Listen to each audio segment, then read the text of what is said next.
All right, guys, it's Wednesday, June 22nd, 2022. So I already filmed this intro earlier, a couple hours earlier, but the GoPro footage was shaky. So sometimes some of my videos do that. It's like the gimbal inside the GoPro sticks, and it's a shaky mess, and I can't even watch it. It'll make you sick, so I just deleted it. But I painted the engine this morning, and then I started bolting a few of the parts on. I'm not going to go through and paint every single part for this engine. It's going to add way more time to it. So I'm just getting it done. This is Duplicolor's semi-gloss black engine paint with ceramic. This is Ford semi-gloss. Now, the thing about the semi-gloss black engine is it's not super shiny, if you can see that. So if you do have a leak of oil or something, it's going to be very, very shiny. So you know where your leak is. If you paint an engine gloss black, it's going to be a little bit more difficult to find a leak. Now originally in '87, that's what color the truck engines were black. So I'm painting the engine back black. I'm not going to paint it corporate blue. I'm not going to paint it Chevy orange. It's going to be black. And you know, with it not being a show truck, I don't care about all these parts not looking the greatest, but I didn't bolt the intake on because I have to leave it off to put a chain across there and set the engine down in. I need that pickup point of that hoist to be as low into the engine as I can get it to get it without, you know, removing the hood on it, because I am putting the engine and trans in together. So I do have to put my knock sensor down here on the block, but I'm going to wait until it's in the truck just in case so I don't break it putting it in. But I am trying to put a few parts on it. I went ahead and resealed the thermostat housing, went ahead and put the new EGR, or well, the EGR valve on it, but I did put a new Felpro EGR gasket on it.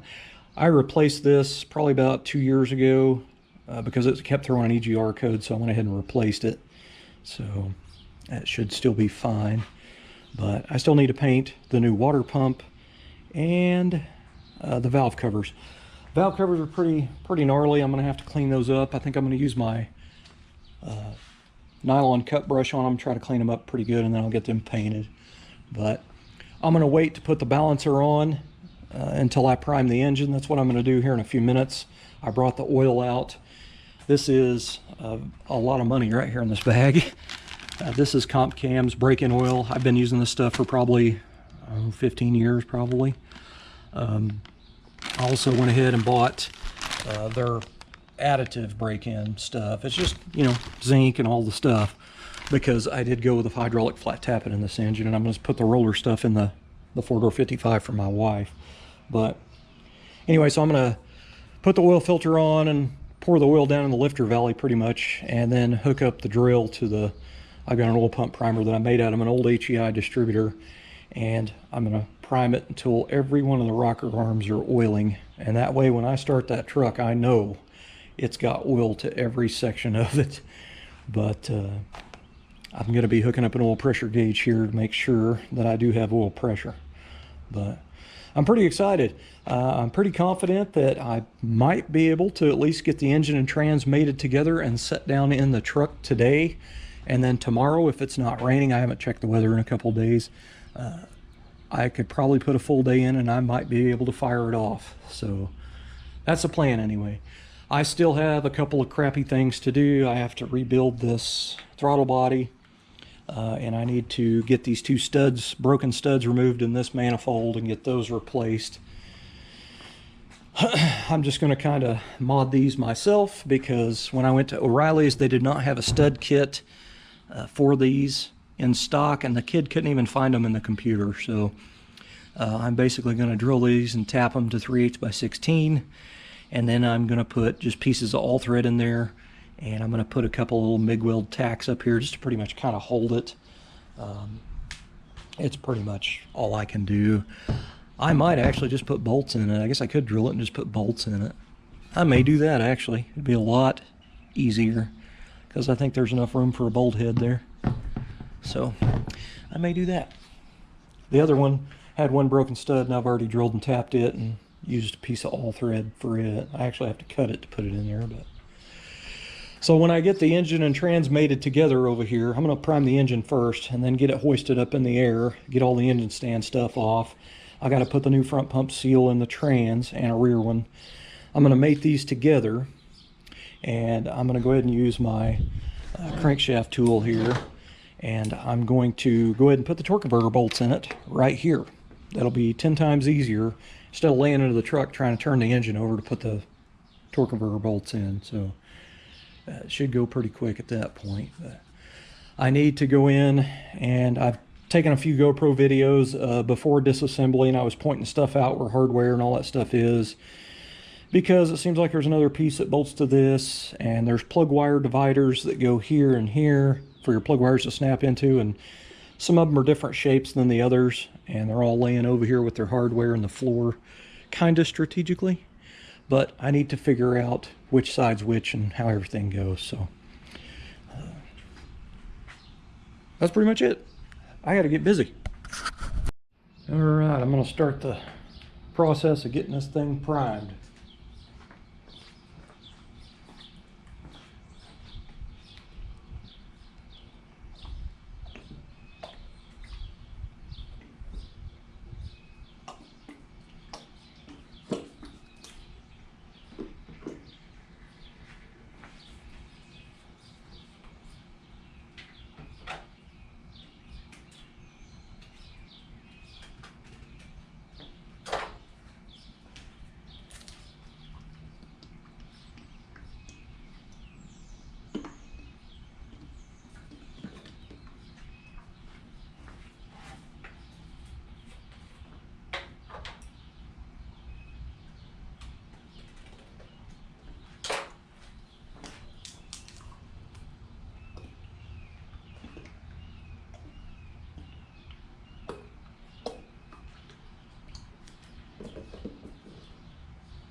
I know a lot of you guys already know this, but in case somebody does not, if you have an old engine with a flat tappet camshaft in it, non-roller, make sure that your oil has all the stuff in it, lubrication stuff for a flat tappet cam, or it will wipe it out.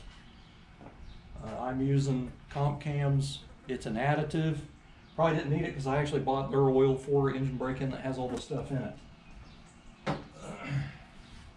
Quite a few companies making oil for that. It's just expensive. Okay.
There are some oil pump primers that you can buy, and it's just the rod piece, and you can use that. It will kind of prime it, but it won't get the oil all the way to the rockers, because you have to have this part right here to go in there and seal it up, basically, so that oil will run into that and get up to the top of the engine. So what I used was an old HEI distributor that was for the old computer controlled Quadrajet, so it had the extra plug-in, non-vacuum advance.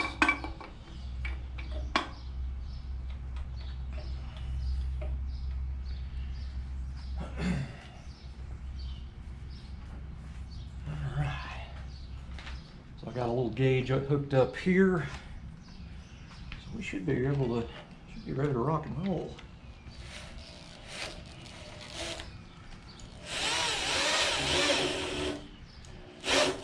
I actually need to take the tape off the valve train. That would have been a smart thing to do. Can't see if my rockers are oiling.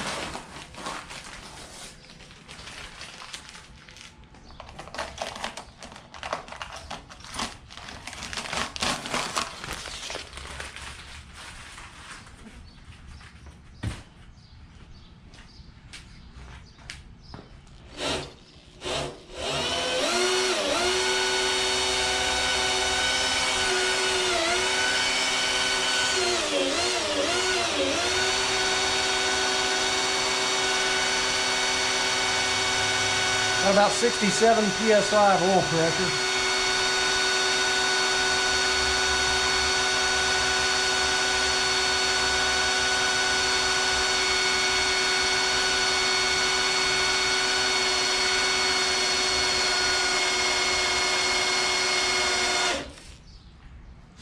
So the real beauty of this is any trash or debris that's left in your oil galleys from you trying to do an driveway overhaul like I did, or even if it came back from a machine shop, this can flush out all the contaminants and get it into the filter before you start it. If you've got dirt still left in your oil galleys and stuff, and you start your engine up without priming it, and your crank's spinning, so it's going to grind that stuff into the bearings. This way it'll kind of, it'll run through without it spinning, basically, on the bearings. Ooh, that one's shot.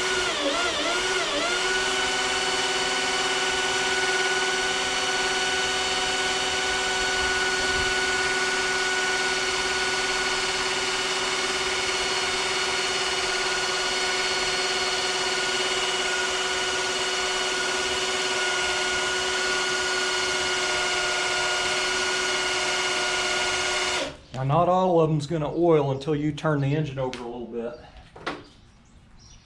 So right now, I'm going to turn the engine just a little bit.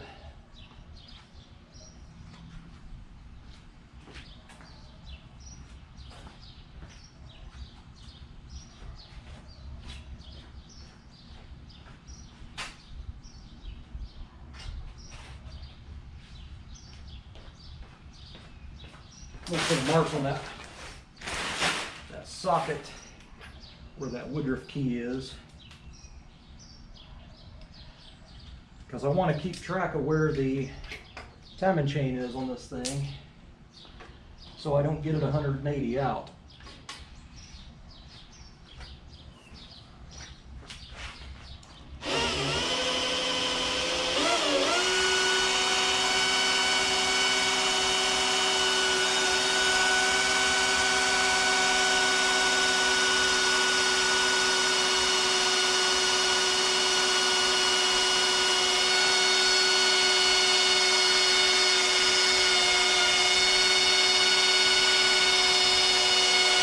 That's another good thing about these 87 and up center bolt valve covers, center bolt heads.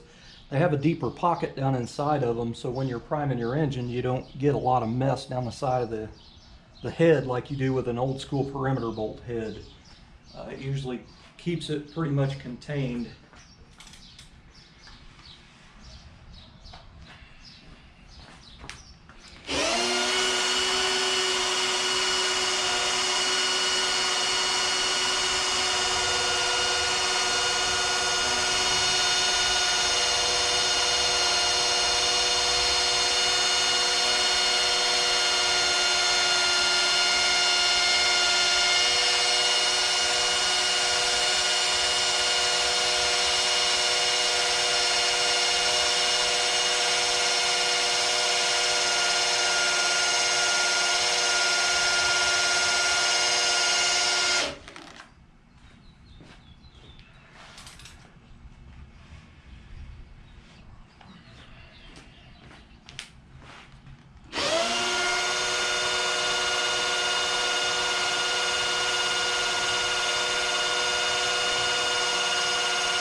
is awesome.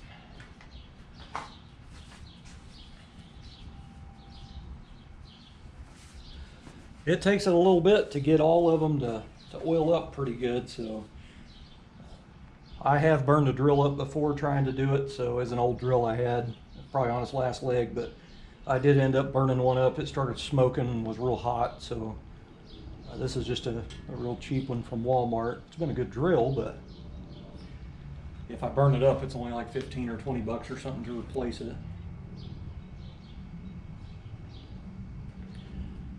Which it is pretty hot. All right, go ahead and take my oil pressure gauge fitting stuff out, remove the drill, go ahead and pull the intake back off. Actually, I may leave the intake off or on it so I don't get debris in it.